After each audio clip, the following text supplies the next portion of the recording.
Você conhece aquele momento em que alguém diz algo e, de repente, seu dia inteiro parece arruinado. Acontece rápido, quase instantaneamente, como um interruptor virando dentro de você. Mas e se esse sentimento nunca devesse durar? E se ele devesse existir apenas por um breve momento, e tudo depois disso fosse algo que você, sem saber, manteve vivo? Aqui está a verdade. O surto emocional que você chama de raiva não foi projetado para durar. Do ponto de vista neurológico, os produtos químicos liberados em seu corpo durante a raiva se dissipam naturalmente em cerca de 90 segundos. Isso é tudo. 90 segundos. No entanto, a maioria das pessoas permanece com raiva por minutos, horas, às vezes até dias. Não porque o sentimento em si ainda esteja lá, mas porque elas continuam reprisando o momento. Elas repassam as palavras repetidamente. Elas imaginam o que deveriam ter dito. Elas constroem discussões em suas mentes que nunca terminam. É como um alarme de fumaça disparando porque você queimou uma torrada. Mas em vez de abrir uma janela, você continua queimando mais torradas. Você continua alimentando o alarme. Na próxima vez que alguém te fechar no trânsito, preste atenção. Seu corpo reage imediatamente. Sua frequência cardíaca aumenta. Os hormônios do estresse sobem. A tensão aumenta. Esses são os 90 segundos. Mas então algo mais acontece. Você começa a contar uma história para si mesmo. Você rotula a outra pessoa. Você julga. E de repente, 20 minutos depois, a raiva ainda está lá. Depois que você entende isso, tudo muda. Você percebe que há um momento em que você tem uma escolha. Você pode deixar o sentimento passar naturalmente ou pode mantê-lo vivo. As pessoas costumam dizer: eles realmente sabem como apertar meus botões. Como se fossem impotentes, como se outra pessoa estivesse segurando um controle remoto para suas emoções. Mas não é assim que funciona. Ninguém pode apertar um botão que já não esteja lá. A ideia de que os outros controlam suas emoções é uma ilusão. O que realmente acontece é muito mais profundo. Esses botões são experiências não resolvidas, velhas feridas ou momentos em que seus valores foram violados. São partes de você que não foram totalmente curadas. Quando alguém te ativa, essa pessoa não está criando algo novo. Ela está revelando algo que já existe. Pense em um colega de trabalho que faz um comentário sarcástico que instantaneamente te irrita. Em vez de reagir imediatamente, pare por um momento e pergunte a si mesmo o que realmente está acontecendo. Por que isso te incomoda tanto? Talvez isso te lembre de alguém do seu passado. Talvez um pai que era excessivamente crítico. Talvez uma situação em que você se sentiu ignorado ou subvalorizado. De repente, o colega de trabalho não é mais a verdadeira fonte da sua reação. Ele está simplesmente expondo algo mais profundo. Isso muda tudo. Porque se eles estão apenas revelando o botão, não o controlando, então você não é mais um receptor passivo. Você se torna quem está no controle. Você não é um controle remoto respondendo automaticamente. Você é o operador. E uma vez que você vê isso claramente, começa a entender algo poderoso. Ninguém mais decide como você se sente. Essa responsabilidade sempre foi sua. Um dos maiores mal-entendidos sobre a raiva é acreditar que a raiva é a emoção verdadeira. Geralmente não é. O que a maioria das pessoas chama de raiva é frequentemente apenas a camada externa, a reação visível que cobre algo muito mais vulnerável por baixo. A raiva se comporta como um guarda na porta da frente. Seu trabalho é proteger emoções que parecem mais difíceis de admitir. Emoções como mágoa, medo, rejeição, vergonha ou decepção. É por isso que a raiva costuma surgir tão rapidamente. Ela parece mais forte, parece mais segura. Ela te dá uma armadura quando o que você realmente está vivenciando é dor. Imagine que alguém te critique e você fique com raiva imediatamente. Na superfície, parece que a raiva é o problema. Mas se você olhar mais fundo, poderá encontrar outra coisa. Talvez o que realmente doeu foi a sensação de que seu esforço não foi visto. Talvez o que machucou foi a sensação de que seu valor foi ignorado. O mesmo acontece em relacionamentos próximos. Se seu parceiro esquece seu aniversário e você explode, a raiva pode parecer o problema principal, mas muitas vezes não é. Por baixo dela pode haver uma pergunta muito mais suave e muito mais humana. Eu importo para você. E é aí que a verdadeira mudança começa. Porque dizer eu me senti esquecido cria uma conversa inteiramente diferente de dizer você nunca se lembra de nada. Uma abre a porta, a outra constrói um muro. Se você puder identificar o sentimento vulnerável escondido sob a raiva, você para de lutar apenas na superfície e começa a tratar a ferida real. É isso que cria a cura. A raiva cria distância. A vulnerabilidade cria compreensão. Entre o que quer que te ative e a maneira como você responde, existe um espaço. A maioria das pessoas nunca o percebe porque acontece muito rápido, mas ele está lá. E dentro desse espaço está uma das formas mais importantes de liberdade que uma pessoa pode ter. Um gatilho acontece. Seu corpo reage. Substâncias químicas do estresse percorrem seu sistema. Sua mente começa a formular uma resposta. Mas antes de falar, antes de enviar a mensagem, antes de aumentar o tom de voz, há um breve ponto de escolha. Pode ser apenas um segundo, às vezes, até menos. Mas é o suficiente. Esse é o momento que separa a reação emocional do domínio emocional. Quando alguém envia um e-mail passivo-agressivo, seu primeiro instinto pode ser responder outro imediatamente. Tudo em você quer responder rápido, se defender ou igualar o tom que recebeu.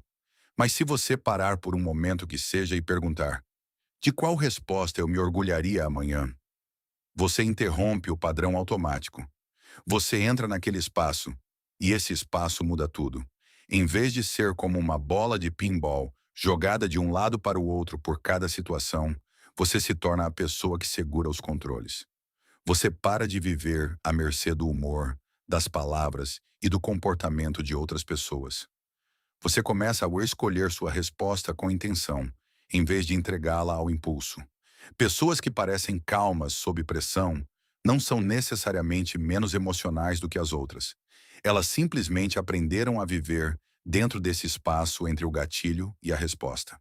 Elas sabem que o primeiro sentimento não é a decisão final. Essa consciência é um tipo de poder. E uma vez que você começa a praticá-la, você para de reagir por hábito e começa a responder pelo caráter. O que if você pudesse observar suas emoções da mesma forma que observa uma tempestade se movendo pelo céu?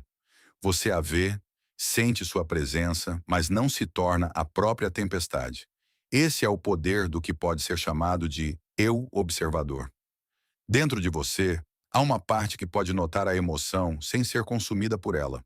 Ela pode reconhecer que a raiva está surgindo, que a tensão está aumentando, que sua frequência cardíaca está acelerando e ainda assim permanecer separada do sentimento. Essa parte de você não entra em pânico. Ela não se apressa. Ela simplesmente observa. Essa distinção importa mais do que a maioria das pessoas percebe. Há uma enorme diferença entre pensar, essa pessoa é uma idiota, e pensar, estou tendo o pensamento de que essa pessoa é uma idiota. O primeiro te puxa completamente para na emoção. O segundo cria distância. Ele te lembra que um pensamento é algo passando por sua mente, não um comando que você deve obedecer.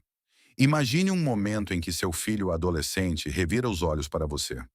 A reação imediata pode ser irritação, defensividade, até raiva. Mas se você ativar o eu observador, você capta a emoção conforme ela surge. Você percebe a irritação em vez de instantaneamente se tornar ela. E nesse momento, você não é mais sequestrado. Você está presente. Você está consciente. Você é livre o suficiente para escolher o que vem a seguir. Este é o que dá ao eu observador seu poder silencioso. Ele permite que você experimente a emoção sem entregar o controle a ela. A calma não vem de nunca sentir nada. Ela vem de saber que você pode sentir algo profundamente sem deixar que isso tome conta do seu comportamento. Muitas pessoas pensam que força emocional significa suprimir o que sentem. Não significa. A verdadeira força é ser capaz de sentar com a emoção, reconhecê-la claramente e ainda assim permanecer centrado. O eu observador torna isso possível. Ele transforma o caos em informação. Ele transforma tempestades emocionais em algo que você pode testemunhar, em vez de algo que você deve obedecer. Uma das mudanças mais poderosas que você pode fazer É parar de ver pessoas difíceis como obstáculos e começar a vê-las como parceiros de treinamento. Essa única mudança de perspectiva pode alterar completamente o significado emocional de seus relacionamentos mais difíceis. Cada pessoa difícil expõe algo em você. O chefe excessivamente crítico testa sua resiliência. O vizinho passivo-agressivo desafia sua paciência. A pessoa controladora em sua vida te força a fortalecer seus limites. Por mais desconfortáveis que essas interações possam ser, elas frequentemente estão te mostrando exatamente onde o crescimento é necessário. Pense no treinamento físico.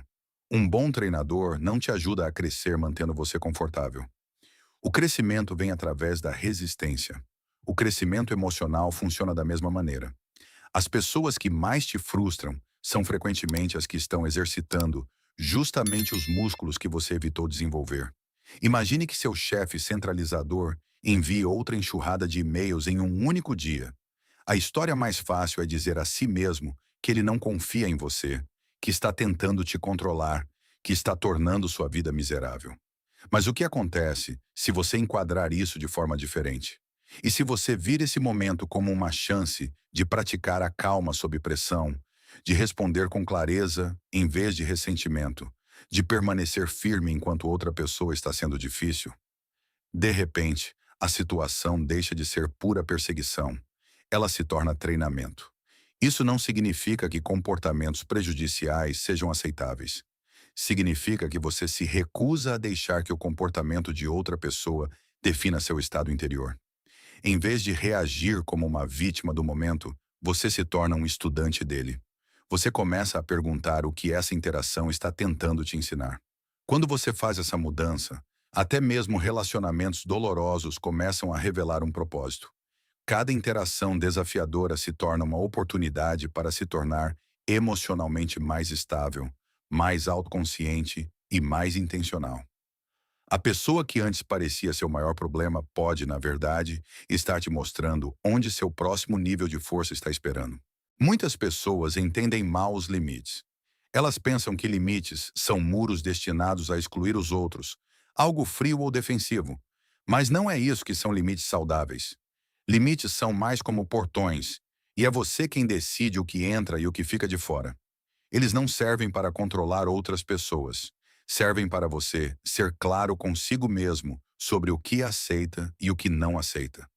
Um limite saudável protege sua energia emocional da mesma forma que sua pele protege seu corpo. Ele permite que o que é bom entre, enquanto impede que o que é prejudicial assuma o controle. Sem limites, você absorve tudo. Com limites, você permanece fundamentado em quem você é. Imagine alguém falando com você em voz alta. Sem limites, você tolera isso e se sente esgotado ou reage agressivamente e escala a situação. Mas com um limite, sua resposta se torna clara e firme. Você pode dizer que entende que a pessoa está frustrada, mas que você não reage bem a gritos e preferiria continuar a conversa quando as coisas estivessem mais calmas. Essa resposta não é fraca, não é agressiva, é controlada, direta e autorrespeitosa. Ou pense em um amigo que reclama constantemente, mas nunca quer mudar nada. Com o tempo, esse tipo de interação pode se tornar exaustivo. Em vez de absorver silenciosamente ou explodir de repente, um limite permite que você continue apoiando sem se perder. Você pode deixar claro que está disposto a ouvir, mas apenas por um tempo limitado, a menos que a conversa caminhe para soluções. Limites são o que permitem que você se importe sem ficar sobrecarregado. Eles evitam o esgotamento emocional. Eles preservam sua capacidade de realmente estar presente para as pessoas de uma forma significativa. Sem eles, você dá até ficar vazio. E quando você está vazio, não pode dar nada de real.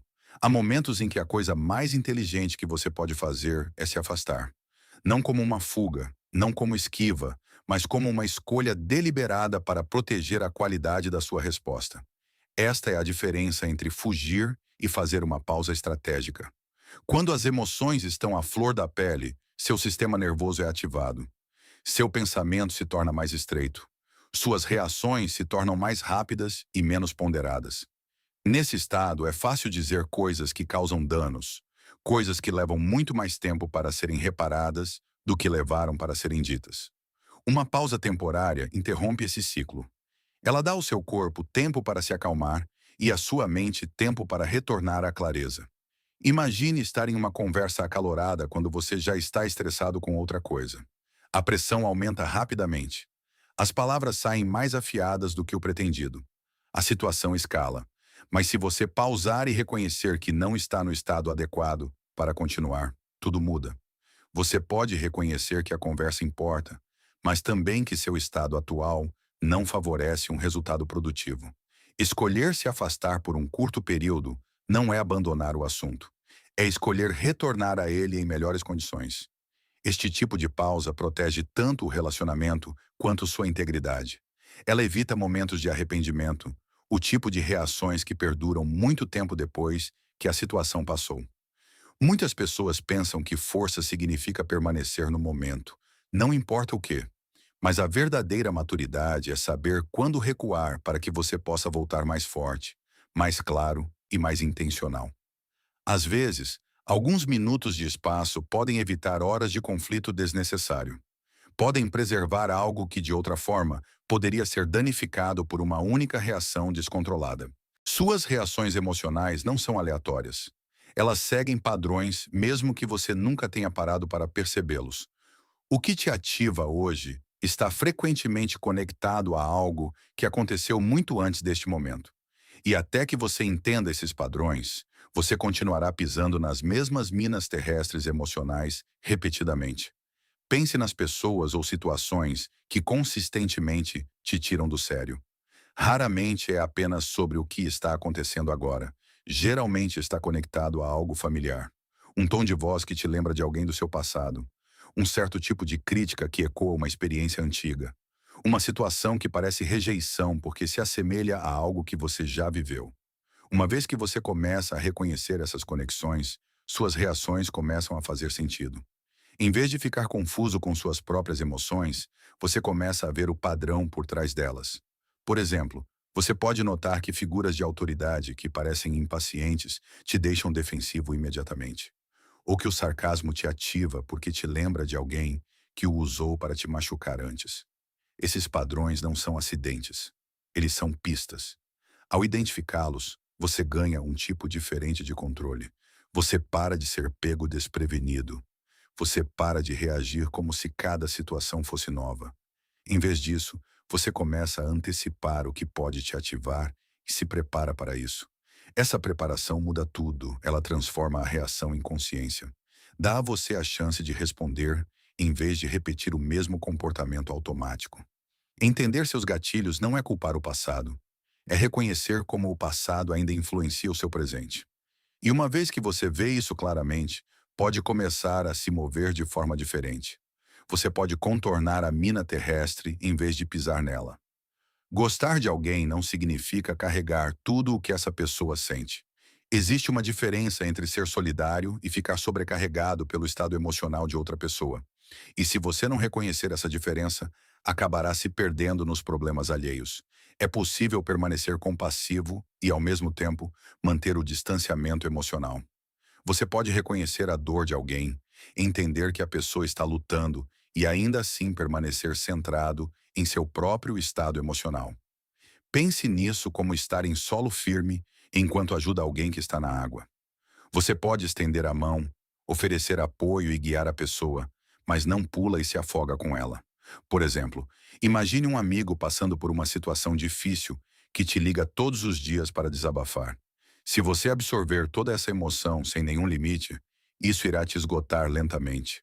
Você pode começar a sentir o estresse dele, a frustração e até o esgotamento. Com o tempo, você se torna menos útil, não mais. Mas se você criar uma estrutura sobre como o apoia, tudo muda. Você ainda pode estar presente, ainda ouvir, ainda se importar, mas de uma forma que proteja sua própria energia.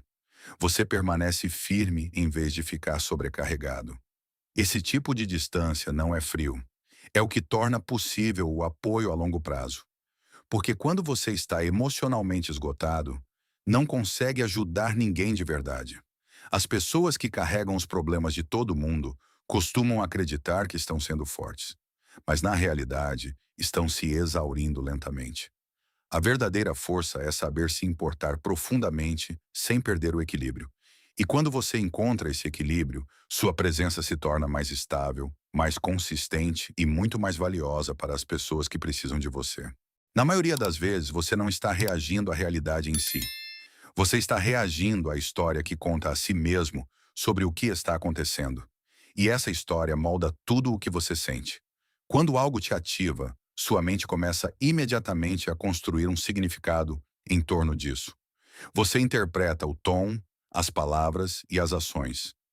Você assume intenções. Preenche lacunas com suas próprias crenças e experiências passadas. Mas essas interpretações não são fatos. São apenas uma versão possível do que pode ser verdade. Imagine receber um e-mail curto e direto do seu chefe. Uma versão da história pode ser que ele está insatisfeito com seu trabalho, que está te criticando, que algo está errado. Essa história leva a ansiedade, defensividade, talvez até frustração. Mas há outra história possível. Ele pode estar apenas ocupado. Pode estar tentando se comunicar de forma eficiente. Pode até estar tentando te ajudar a melhorar rapidamente. Essa versão leva a curiosidade, abertura e a uma resposta emocional completamente diferente. A situação não mudou. Apenas a história mudou. Uma vez que você se conscientiza disso, percebe que sua experiência emocional não é fixa. Ela é influenciada pela forma como você interpreta o que está acontecendo. E isso significa que você tem mais controle do que pensava. Você pode começar a questionar sua primeira interpretação em vez de acreditar nela imediatamente. Pode perguntar a si mesmo que outra explicação poderia existir. Pode recuar e reconhecer que sua mente está criando uma narrativa, não revelando uma verdade absoluta. Isso não significa ignorar a realidade. Significa entender que sua primeira reação nem sempre é a mais precisa. Quando você assume o controle da história, assume o controle da emoção que se segue. E isso muda a maneira como você se move em cada interação. Entender essas ideias é uma coisa. Vivê-las é algo inteiramente diferente. A verdadeira mudança não acontece porque você reconhece um conceito uma vez. Ela acontece através da repetição, através de pequenas escolhas feitas consistentemente ao longo do tempo. Você não precisa aplicar tudo de uma vez. Na verdade, tentar fazer isso geralmente não leva a mudança nenhuma. A verdadeira mudança vem de focar em uma coisa e praticá-la até que se torne natural. Comece simples. Na próxima vez que se sentir ativado, lembre-se da regra dos 90 segundos. Note a reação física em seu corpo e permita que ela passe sem alimentá-la com pensamentos. Ou pratique encontrar aquele pequeno espaço entre o que acontece e como você responde. Até mesmo algo tão simples quanto notar sua emoção, em vez de reagir imediatamente a ela, pode começar a mudar seus padrões. Dizer para si mesmo que percebe o sentimento surgindo cria distância suficiente para interromper a resposta automática. Com o tempo, esses pequenos momentos se somam. O que antes parecia impossível começa a parecer normal. As reações que costumavam te controlar começam a perder a intensidade. O espaço entre o gatilho e a resposta torna-se mais fácil de acessar. As pessoas que parecem calmas em todas as situações não nasceram assim. Elas praticaram. Repetiram esses tipos de respostas até que se tornassem automáticas. E essa mesma mudança está disponível para você. Se você continuar, se for consistente, chegará um ponto em que pessoas difíceis não terão mais o mesmo efeito sobre você. As coisas que antes te levavam à frustração ou à raiva começam a perder o poder. E nesse momento você percebe algo importante. A paz que você estava procurando nunca dependeu de outras pessoas mudarem. Ela foi construída através da maneira como você escolheu responder.